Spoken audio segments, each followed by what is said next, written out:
শীত মানে নানা রকমের সবজির আয়োজন, সেটা যদি হয় মিষ্টি কুমড়া কিংবা সিম কিংবা সিমের বিচি, তাহলে তো আর কথাই নেই। হ্যালো দর্শক, আসসালামু আলাইকুম, welcome back to my channel. আজ আমি আপনাদের জন্য নতুন আরেকটা রেসিপি নিয়ে এসেছি, সেটা হচ্ছে মিষ্টি কুমড়া শাক, সিমের বিচি আর সিম দিয়ে আলু টমেটো দিয়ে দারুণ মজার সবজি রেসিপি।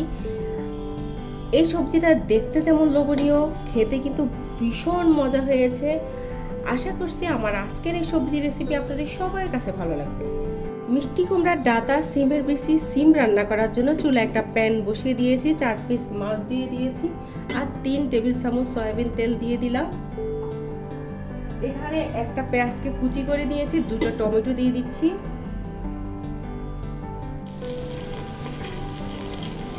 তো এই পর্যায়ে আমি 1 টেবিল চামচ রসুন বাটা দিয়ে দিচ্ছি, 1 চামচ জিরের গুঁড়ো দিয়ে দিচ্ছি, হাফ চামচের মতো হলুদের গুঁড়ো দিয়ে দিলাম, 1 চামচের মতো মরিচের গুঁড়ো দিয়ে দিলাম আর স্বাদ মতো লবণ দিয়ে দিচ্ছি। এখন আমি সবগুলো উপকরণ তেলের সাথে একটু ভেজে ভুনা ভুনা করে নিব। 3টে কাঁচামরিচ দিয়ে দিব। মশলাটা যখন তেলের সাথে একটু ভাজা ভাজা হয়ে যাচ্ছে, এই পর্যায়ে আমি একটু পানি দিয়ে এখন মাছটা কষিয়ে নিব।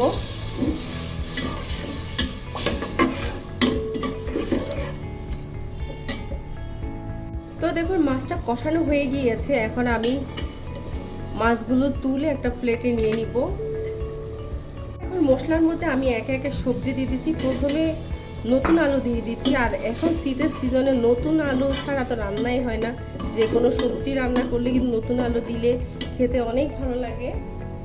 তো আলুটা দিবার পরে দেখুন এখানে আমি 1 আঁটি মিষ্টি কুমড়ার ডাঁটা নিয়েছি, শাক অল্প পরিমাণে নিয়েছি, ডাঁটার পরিমাণটাই কিন্তু বেশি আছে।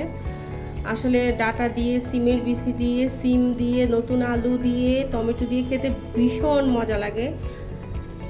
তো আমি এখন মিষ্টি কুমড়ার শাকটা দিয়ে দিলাম, দিয়ে প্রথমে একটু কষিয়ে নিব। 2-3 মিনিট শাকটাকে প্রথমে একটু কষিয়ে নিব। তো দেখুন মিষ্টি কুমড়ার ডাঁটাটা যখন নুয়ে পড়লো, এই পর্যায়ে আমি প্রায় 250 গ্রামের মতো সিমের বিচি দিয়ে দিব।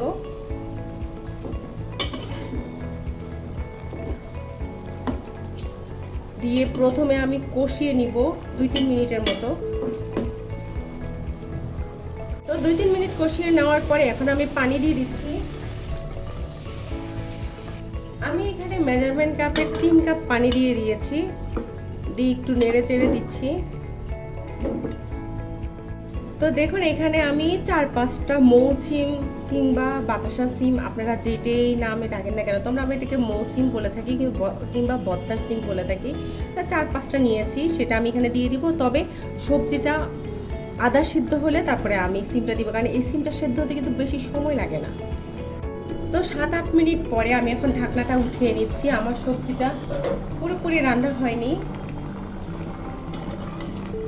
এখনো দেখুন ডাঁটাগুলো পুরোপুরি সেদ্ধ হয়নি। এই পর্যায়ে আমি যে সিমটা রেডি করে রেখেছি সেটা দিয়ে দিচ্ছি। বেশি দিই নাই, 4-5টা দিয়েছি। তাহলে সিমগুলো তো অনেক বড় বড়, ছোট ছোট করে টুকরো করে দিয়ে দিলাম, দিয়ে খুব ভালোভাবে মিশিয়ে দিব। এখন আমি মাছটাও দিয়ে দিব।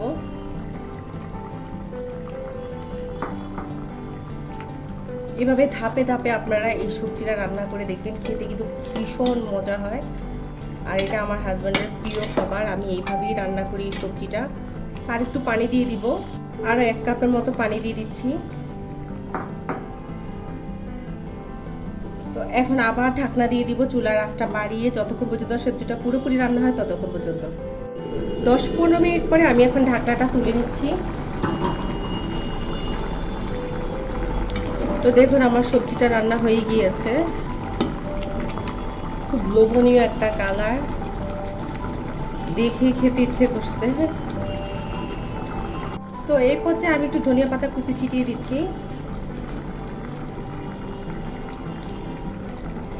শীতে ধনিয়া পাতার দাম অনেক কম, আপনারা বস্তা ভরে কিনে বস্তা ভরে সবজিতে দিবেন আর খাবেন।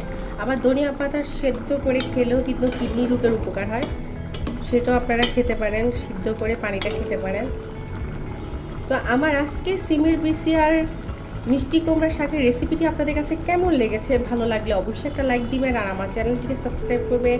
আজ তাহলে এই পর্যন্ত, সবাই ভালো থাকবেন, আল্লাহ হাফেজ।